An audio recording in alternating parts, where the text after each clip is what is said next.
Hello and welcome to the show. I'm Martin Willis, your host. I'm real excited about our guest tonight, Bill Chalker. He's been a UFO researcher for many, many years, going all the way back to the late 1960s in Australia. He's got quite a reputation and a really good man of integrity. So I've been really wanting to get him on for a long time, and it finally happened. And so, just a couple of things here. The blog this week from Charles Lear is a 1981 Men in Black report from British Columbia, Canada. So, check that out on our website, podcastufo.com. Couple of things. The guests coming up this Thursday in a couple of days, Tim Ventura. He does a podcast of his own. He's a futurist. I thought he's done a great job interviewing people. And anyway, he agreed to be on the show. Next Tuesday, a week from tonight, we have Dave Marler, always a great guest. I'm looking forward to have him on. And next Thursday, we have Travis Walton. He'll be on talking about an upcoming event, actually, that I'm going to be going to. And that is in Sedona, Arizona. That's coming up, and I'm going to be attending that. And that's October 17th through the 20th. Be up in Shag Harbour at the Shag Harbour UFO Incident Conference that's coming up in just a few weeks here. And that's October 3rd through the 5th up in Yarmouth, Nova Scotia. So I'll be the MC there this year. Last year when I was up there, a few people came just to visit, and that was a lot of fun. I remember Rudy from Virginia flew up there just so we could have a couple of conversations. And anyway, it's always fun. Great people up there. Always looking forward to that. And a shout out to all the people that help out. UFO Jack always helps me out. We were just down in Newburyport, Massachusetts with Mac Maloney. We did his pre-recorded show for next week. I think it's called Military UFO Files with Mac Maloney. That was a lot of fun. Always a lot of fun with Mac. And so I think that is about it. And it's time for me. I just have to say real quickly that Bill Chalker, our guest tonight, it's today for him. And you'll see him on his porch. There was a kookaburra there. There's a parrot just screeched. So we're going to have to, I think it's interesting and fun, but his power went out. The whole neighborhood, his power went out about an hour ago. And so he's on his phone, and cross your fingers. Hopefully it will go smoothly. But we get to look at his beautiful backyard and hear the great birds. So here we go. Hello, Bill. Hi, Martin. Good to talk to you. So nice to have you. Like I told you offline, my blogger has written about you a number of times and your great research work. And so we all appreciate good, solid work. And I hope, that continues in the future. We have people here that do research, really great research, like Dave Marler, for one, who's coming on next week. We had, Stanton Friedman. And, I kind of think of you as a non-vocal Stanton Friedman type of guy, someone that really does really good research. And I know you don't do the lectures like he did, but anyway, I did actually lecture with Stanton in China at Dalian back in, I think it was about 2005, I think, in northern China. Wow! So that was a lot of fun. But China has their own style of UFO conferencing. It's quite an experience. So. I bet it would be. I used to be in touch with a college professor there, and he's disappeared off the face of the earth, but he used to keep me up to date on what was going on in UFOs in China. And I can't. Sun Chi? Nope. No, he was English. He was from England, and he was a professor in China. And Oh yes, I think I know the gentleman. Yep, real nice guy, and he was pretty involved. But anyway, he's just disappeared, unfortunately. But anyway, yeah, UFOs are different there, I'm sure. But it's funny; it's a worldwide situation.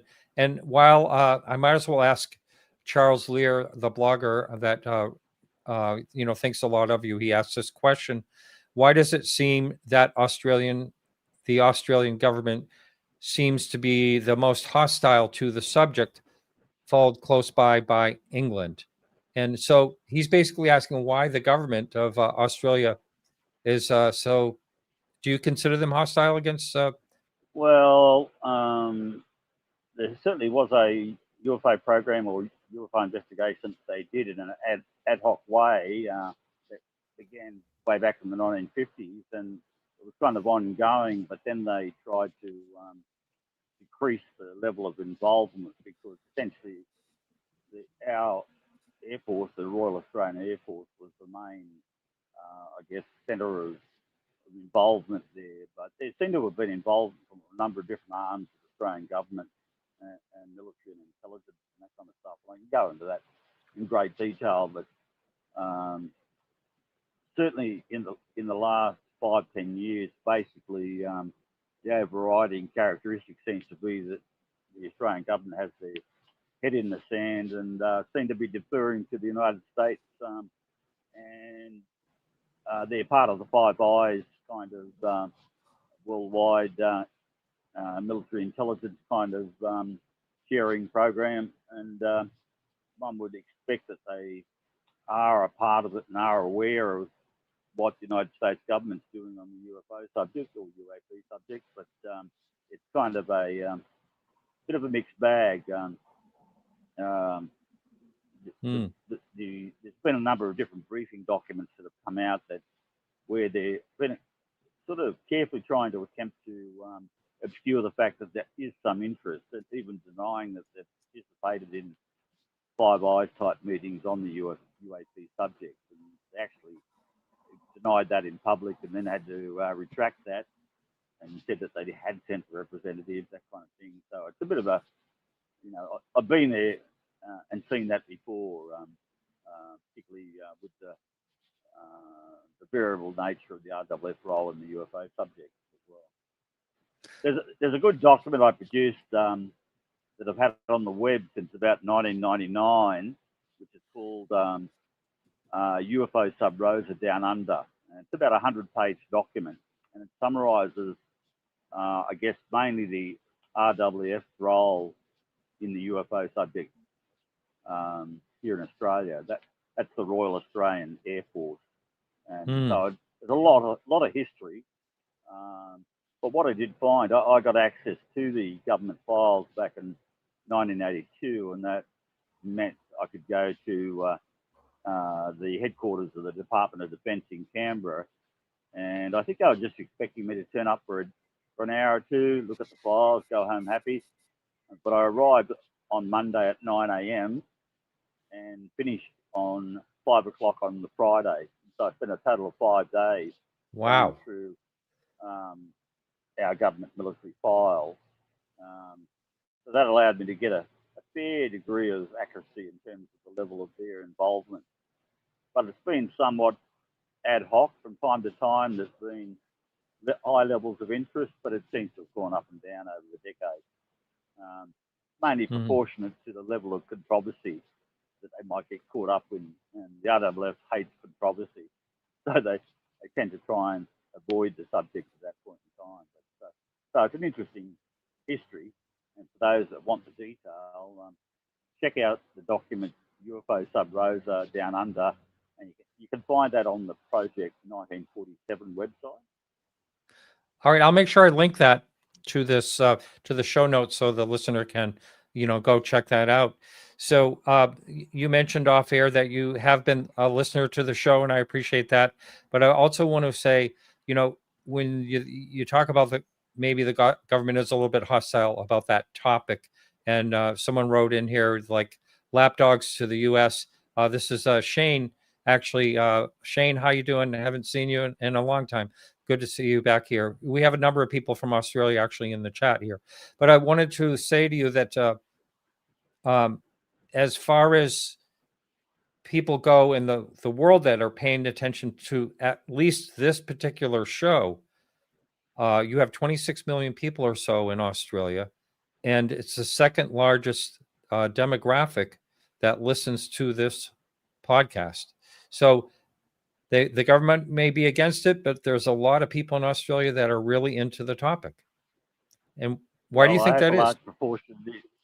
Well, I think it's a bit of a mixed bag. There is a very well-established history, both officially and also from the general public in terms of Australia's connection with the UFO phenomenon. You know, it's a very, very rich history. And I published a book back in 1996 called The Oz Files, The Australian UFO Story, which was an attempt to have a bit of a kind of a social and phenomenological history of the subject in Australia. So definitely a very, very rich history.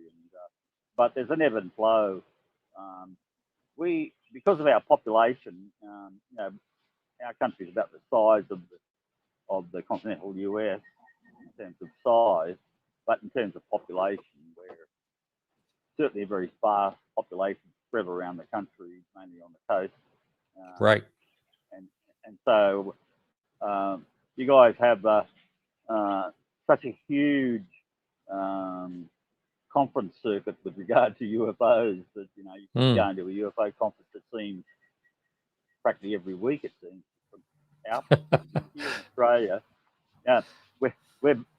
You'd be lucky to have a conference in any particular year. And there was a conference, what was called the Australian UFO Festival at Cardwell up in far north Queensland. I couldn't be there in person, but I was able to do a presentation via the internet, and that was a lot of fun. And they're hoping to drag me up there in person next year. And I'd love that because Cardwell, the location where it's operating from, is just down the road from one of my favourite UFO destinations in Australia, and that's Tully. And Tully was the centre of a major UFO encounter back in 1966, UFO landing case, broad daylight. Are you talking about Westall? Or no? Well, no. It occurred in the same year as the Westall case. 1966 was a huge year for UFOs in Australia, and the two keynote cases would be in January of 1966, the daylight observation by a farmer, George Pedley, very close proximity, observing a UFO rising out of a tidal lagoon that had all sorts of reeds and that kind of stuff in it. And it left behind what was famously called a flying saucer nest, an intertwined bed of reeds that was so tightly interwound that it floated on the surface of the lagoon and was approximately the size of the UFO that was observed. These reeds seemed to be being dragged out of the bottom of the lagoon and somehow rotated together in a very tightly interconnected bed of reeds. The best I could approximate would be like a floating pontoon of broad draft on the surface of the lagoon. That was very striking, caused an absolute media sensation.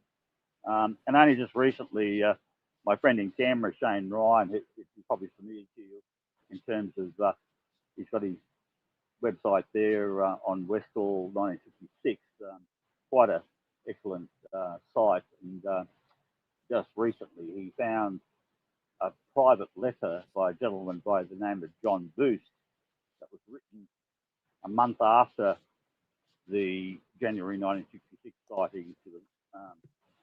This was a handwritten document addressed to the new incoming Prime Minister and Harold Holt. And he and John Boost were lifelong friends. John Boost was up in far north Queensland, and turns out he ended up interviewing George Pedley, the witness in the famous Tully case, and sent this private report down to the new Prime Minister. And that document's only just been discovered by Shane Ryan in the archives of former Prime Minister Harold Holt. Bill, I'm going to ask you if you would just try an experiment. It seems like it's kind of fading in and out. And I know you're on your headset on your phone. I'm wondering if you could, is your headset, the microphone on your headset, if you could get that a little closer to you, that may be. Sure. Hang Yeah, on. that's better. Yeah. Yeah.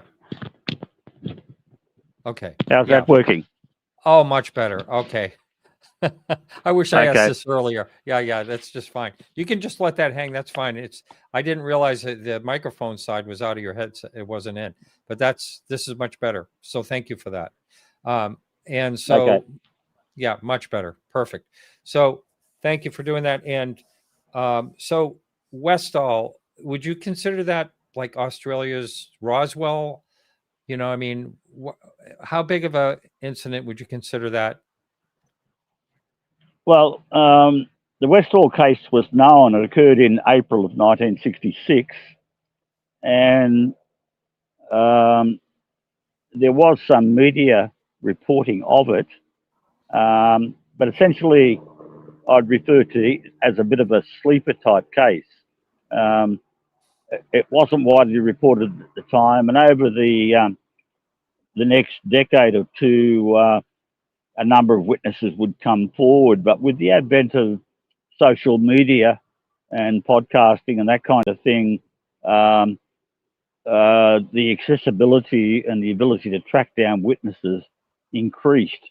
And certainly with the advent of podcasts and websites, Shane Ryan in particular decided to try and focus on that particular event. And that was really very important because that allowed a lot of people to come forward. And there's well over 100 or more witnesses that have reported it and verified it. And the beauty of this case is that we've got school photos and that kind of thing and documentation as to who was there. And certainly a large proportion of the students and a number of the teachers and adult locals and that kind of thing have described this. And so it's become a highly publicised case and probably occupies a fairly prominent position amongst the best cases in Australia. So it's a fairly significant event. Right. And We've got a plane I going know over that. at the moment. So. Oh, that's okay. Irene Previn has been on this show a couple of times, and I remember she was involved. Is that Victoria? Is that Victoria area? Hang on a sec. No, I can hear you perfectly fine. Everything's been. Can you hear me all right? Right. Yeah. Yes, I can hear you now. Yep. Yeah. I don't know if it would help you to put both ear plugs in or not, but anyway, yeah. So Irene Previn, who's been on this show a number of times, she did some type of event at the Westall with all the people that were involved. The people that were able to show up and. But anyway, had you ever gone to any of the? I guess they do have some events there, and that's Victoria, isn't it? Is that the area it's in? That's correct. That's one of our second most populous state to the south of New South Wales, which is the state that I'm in. And I live in the Sydney suburbs, and certainly in 2006, from memory, there was essentially the first major reunion of Westall witnesses, and I was able to attend that, and that was quite exciting because it just coincided with the production of a documentary with regard to Westall 60. It was called Westall 66, and it's pretty easily found on the internet, and I certainly recommend you have a look at that. Produced by Rosie Jones, and excellent documentary, and it gives you a good introduction into the case in terms of its complexity and the kind of things that were apparent that occurred there. Right. I've had Shane on a number of times, and I remember, I do believe he was involved in some of maybe that documentary. Maybe there was another one. I don't know. But yeah, he was definitely involved in that one. Yep. Yeah. So here's we occasionally get questions from our chat people, and here's one here from Gene. Can you speak to Aboriginal stories of sky gods or the like? He was in Northwest Australia around Carthera, and he was taken to an Aboriginal site where there was rock art, and the host said there were stories about aliens. And are you familiar with any of that? Yeah, I've spent quite a long time sort of studying indigenous kind of legends and belief systems, etc., that seem to correlate with what appears to be an expression of the presence of some sort of advanced beings interacting with Aboriginal society. Now, you've got to tread carefully in this area because you don't want to impose, I guess, our Western value systems and our Western interpretation of the UFO phenomenon, that kind of thing, on Aboriginal belief systems. And these are deep, sincerely held beliefs. And one of the strongest is from northwestern Australia, up in the Kimberleys. I've been up there, particularly during the 1970s, visiting the Wandjina rock art up there in the northwestern part of Western Australia, and that's probably one of the most potent kind of appearances of cave paintings, that kind of thing, that seem to correlate.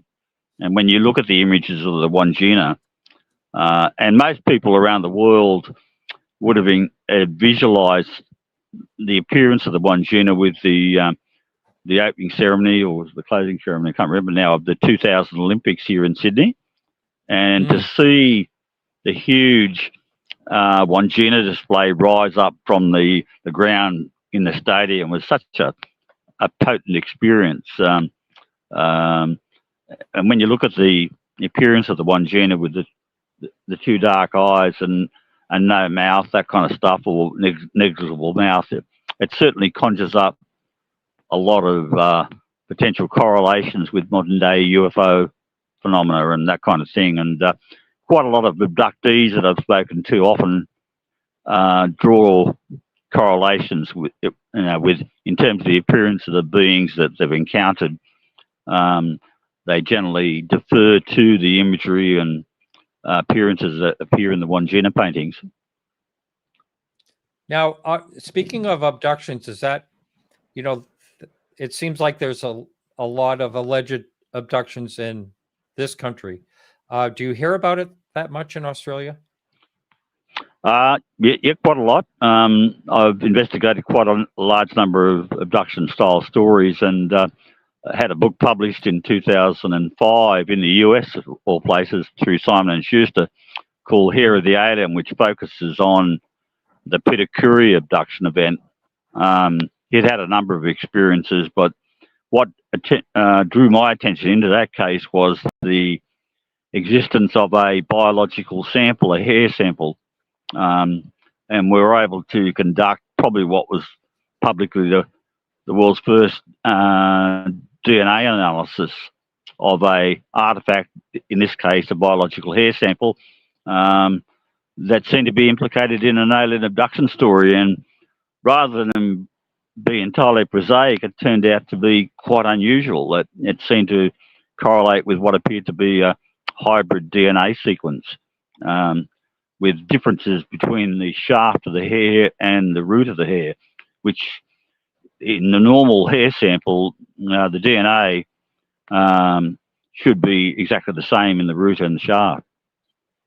So there was a lot of interesting DNA anomalies found in this hair sample. It doesn't prove that it was alien, but it certainly goes towards a piece of evidence that seems compelling, that suggests that maybe there is some merit in pursuing that angle. And if you go to my blog site, the Oz Files, that's OZ files.blogspot.com, there's a site that you can connect to through that, which I call the alien DNA paradigm, because this kind of evidence seemed to be arguing that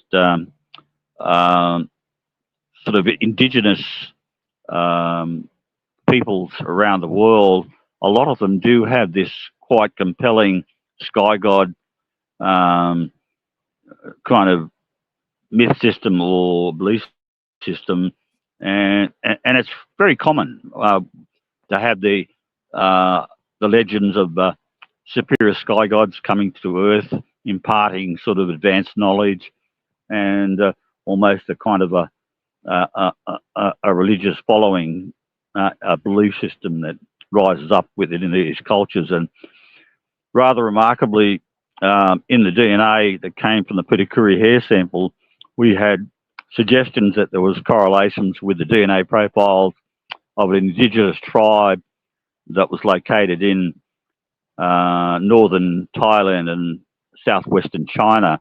And we did go to those locations and actually interacted with the Lahu and documented what appeared to be sky god belief systems that were quite well established in that tribal group, the Lahu. That's Lahu for those that want to look into it. Very good. So I will ask people in the chat, if you're asking questions, please put them in all caps. There is a question here from someone new, actually, Encounters Down Under. Thank you for joining us today. So they wanted me to ask about the Kelly Cahill case. I've heard that name. Yes, the Kelly Cahill case, one of the things that I was looking for was kind of physical evidence of alien abductions. Now, if alien abductions are truly occurring, one would expect that there would be some level of physical evidence confirmation that they're occurring in the real world in our day-to-day reality. And the Kelly Cahill case was a very striking example of that. And I do describe that case in some detail in my book, Hair of the Alien. And what that appeared to be was it seems 3 different carloads of people, all independent to each other, apparently witnessing what appeared to be the landing of a UFO and occupants coming out, and yes, the groups experienced missing time. Yeah, it's quite well documented.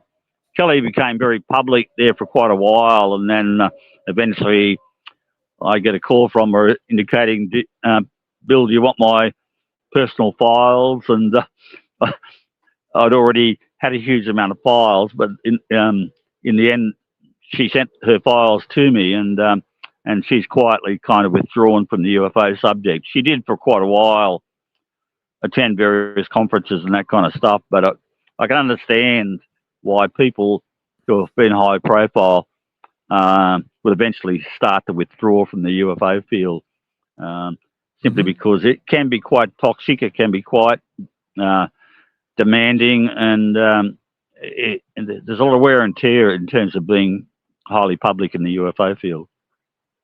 Right. And in that particular case, I may have this wrong, but were the beings that they talk about really tall, or is that something else I'm thinking of? Yes, they were. They were in excess of 6 feet, and the prominent aspect in the story seemed to be glowing red eyes and that kind of stuff. It was a fairly confrontational type of experience, and each of the women that were involved in this experience, in at least the 2 separate vehicles, Kelly's car with her husband, and the second car, which involved a gentleman, a banker, I gather, and 2 women, and there was a third car further down the road, which had 1 single male involved. But each of the women appeared to have abdominal kind of injuries or markings in the abdomen area, and what appeared to be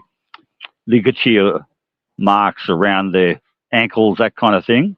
So there seemed to be plenty of evidence to suggest that it was at least physically real in some sense, and to have it happening to multiple witnesses is quite amazing.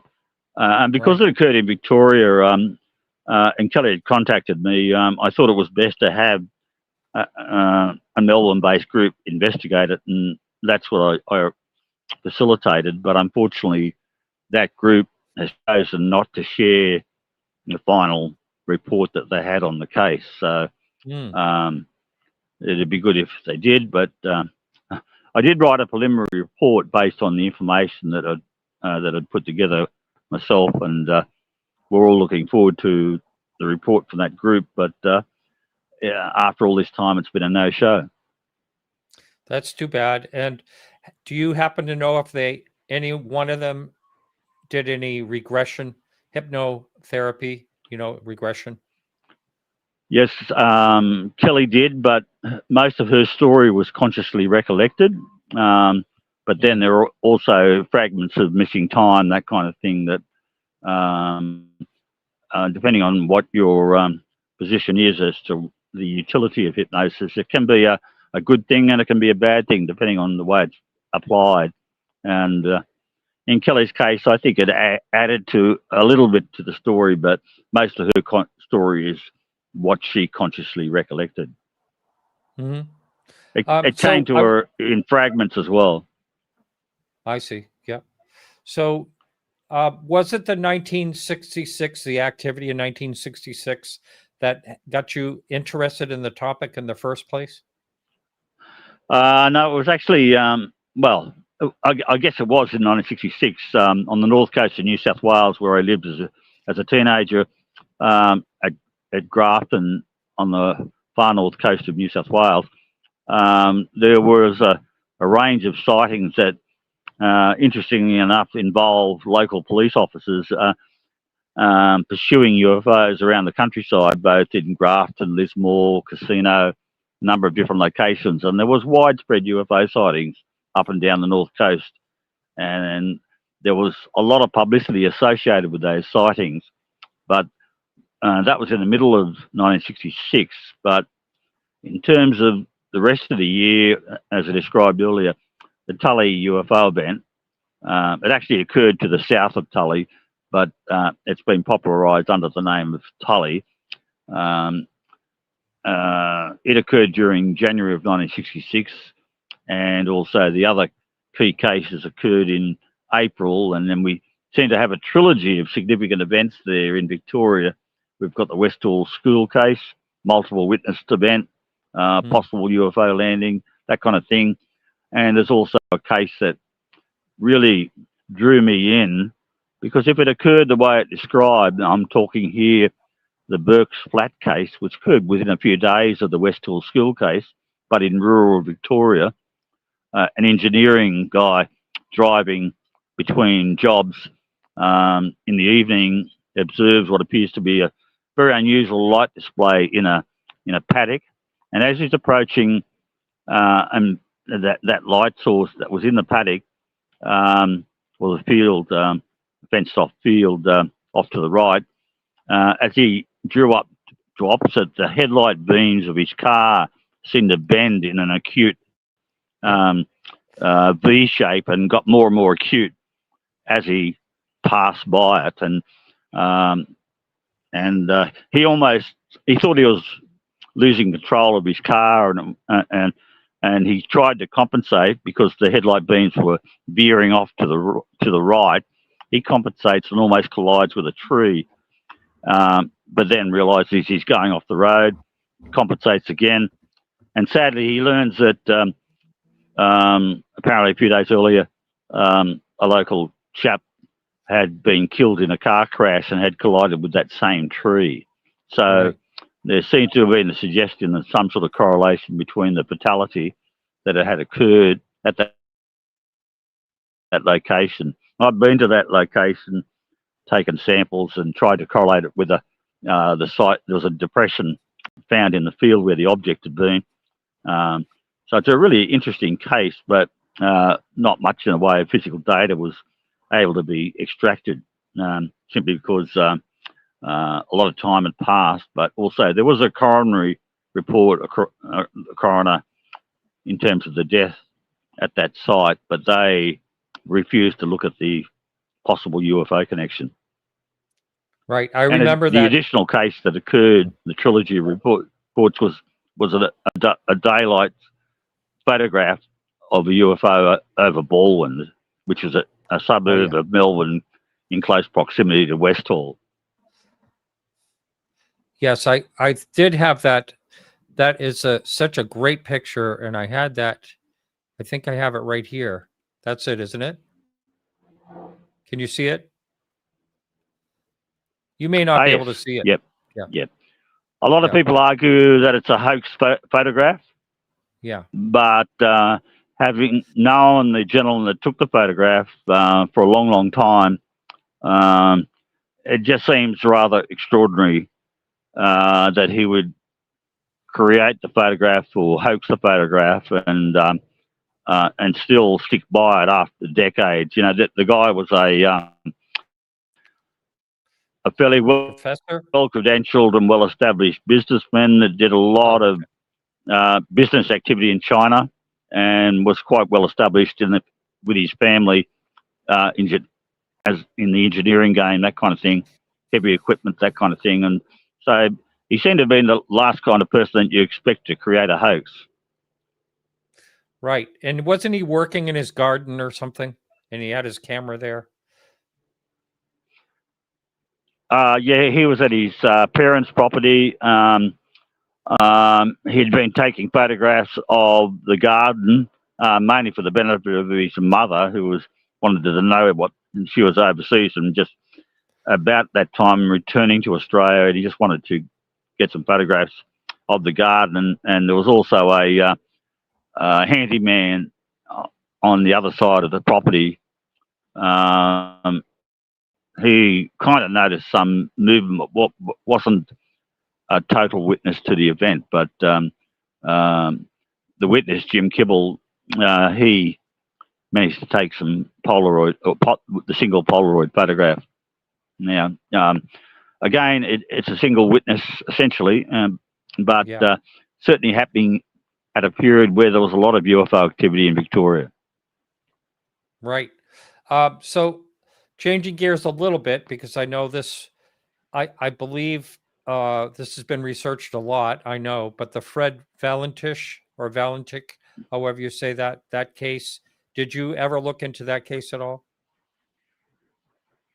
Yes, I did. Once again, I did go to the Bureau of Air Safety Investigation in Melbourne in an attempt to try and examine not only the Valentich case file, but also back in the 1950s, the Department of Civil Aviation was one of the first organisations to conduct UFO investigations here in Australia, and then it came under the imprimatur of the RAAF, the Royal Australian Air Force.